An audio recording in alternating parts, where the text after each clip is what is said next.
Acha, I just want to ask you something. How many of you are students here? People who are sitting there. So do you think, just ask yourself, do you think we can ignore the importance of education, of English language? Can we ignore the importance of English language in our lives?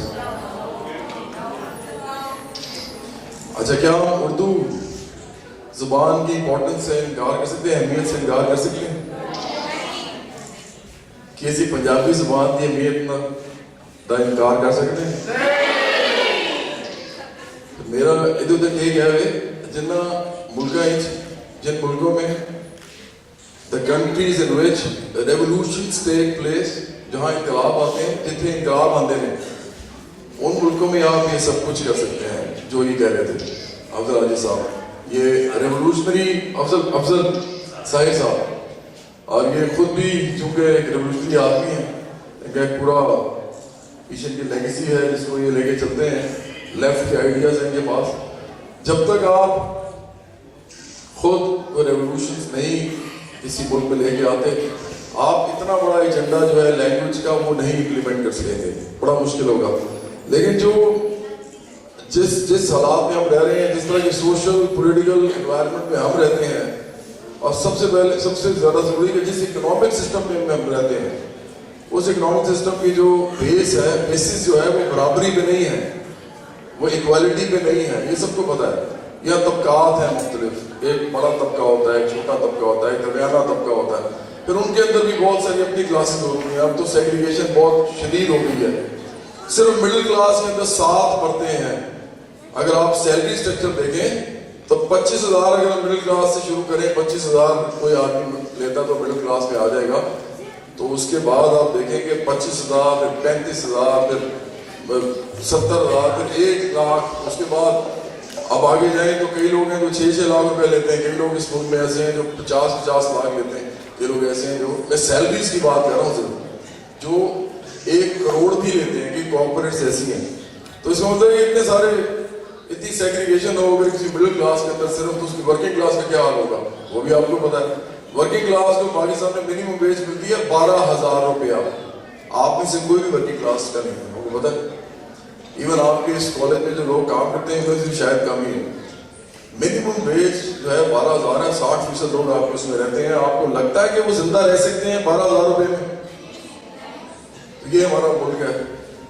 इस मुल्क के अंदर हम रहते हैं, इसमें कोई बराबरी नहीं है, इसमें कोई इक्वालिटी नहीं है. इसलिए हमारा एजुकेशन सिस्टम भी इक्वालिटी पे बेस नहीं करता. हम एजुकेशन सिस्टम इस तरह का बनाते हैं जो इन तबकात को इसी तरह रखे, उसको एक्चुअली गारंटी करे कि ये तबकात ऐसे ही रहेंगे. एजुकेशन सिस्टम उसको सपोर्ट करता है. गवर्नमेंट की इतनी पॉलिसीज होती हैं वो इस तरह ही बनती हैं कि ये लोग ऐसे ही रहेंगे. ये बिल्कुल आपको सच बता रहा हूँ.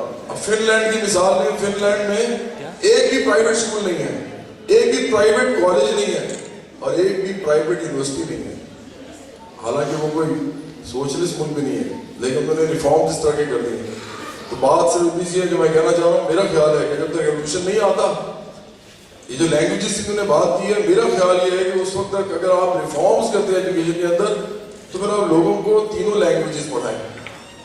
आप बच्चों को पंजाबी, जो अगर वो पंजाब में रहते हैं, और सिंधी अगर वो सिंध में रहते हैं, और बलोची अगर वो बलोचिस्तान में रहते हैं, और पश्तो अगर वो पख्तूनख्वा में रहते हैं, उन सब में अपनी अपनी मादरी जुबान भी पढ़ाएं, उर्दू भी पढ़ाएं, क्योंकि वो एक कौमी जुबान बन चुकी है. अब आप उसे इनकार नहीं कर सकते. तमाम लोगों ने आपस में बात करनी होती है, पठान और पंजाबी आपस में उर्दू में बात करते हैं, तो एक इंटीग्रेशन का कॉन्सेप्ट आता है.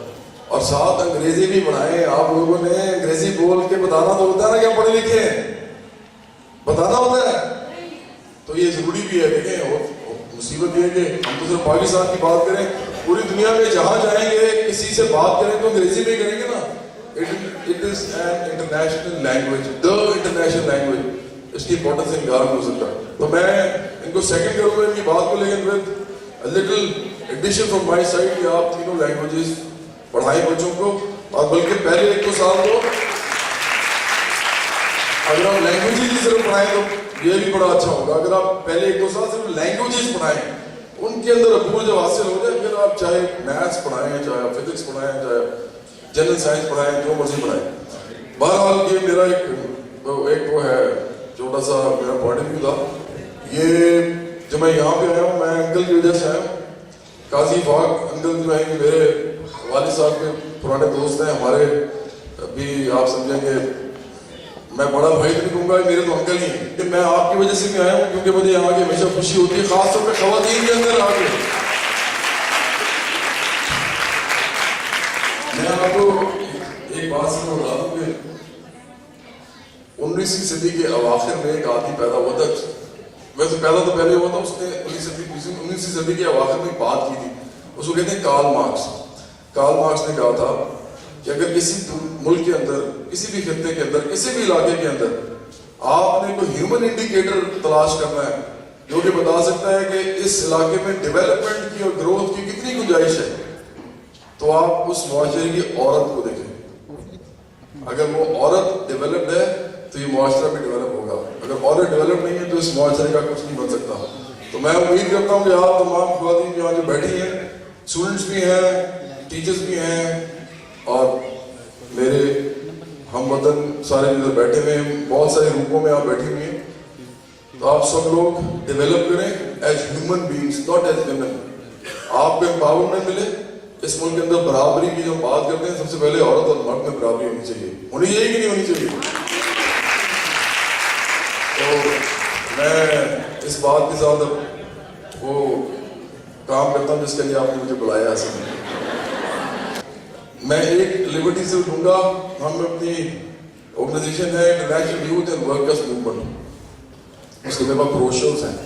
ब्रोशर्स हम आपको जरूर देके जाएंगे। इतना तो हम काम आज कर लेंगे ना, फायदा हमको उठाएंगे यहाँ आने का, तो वो आप जरूर लीजिएगा और हमारे मेंबर बनिएगा। हम इस मुल्क में बराबरी और मुसावात पे एक मूवमेंट करना चाहते हैं। हमें करनी चाहिए बराबरी पे। क्या आप उसका पार्ट बनेंगे? बराबरी होनी चाहिए। तो बस ये मेरा